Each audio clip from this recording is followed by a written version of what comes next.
मनातल्या मनात अशी घाबरू नको, आबोला धरून वेडे अशी बावरू नको, तू मनातल्या मनात अशी घाबरू नको.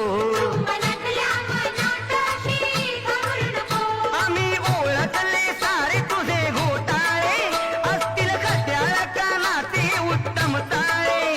साऱ्या गोकुळी असा बोबाटा उठला कसा, साऱ्या गोकुळी असा बोबाटा उठला कसा ग, तुझ्या दुधाचा माठ सांग फुटला कसा, तुझ्या दुधाचा माठ सांग